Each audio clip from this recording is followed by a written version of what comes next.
The connection between nature and Norwegians is profound.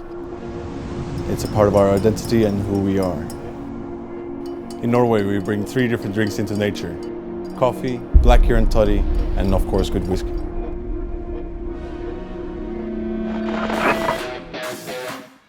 Hi guys, welcome to Himkok. The name means moonshine in Norwegian. We have been open for 4 years now, and many bartenders have called this place an amusement park. This is because we distill, brew, ferment and create everything imaginable and try to have some fun.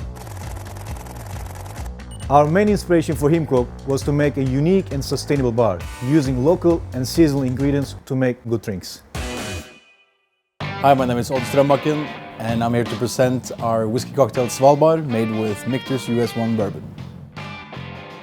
We start off with 60 ml of MICHTER'S US1 bourbon. Continue with 30 ml of black currant compote.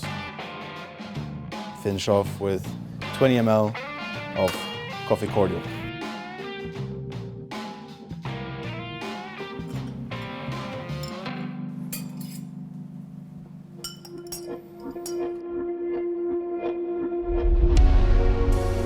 I call this drink Svalbard, having spent 4 years of my life living in the Norwegian Arctic desert. This rich drink reminds me personally of the glaciers I used to call home. You don't need a glacier to make this cocktail. Just follow the instructions and you can make this rich and unique Scandinavian cocktail at home.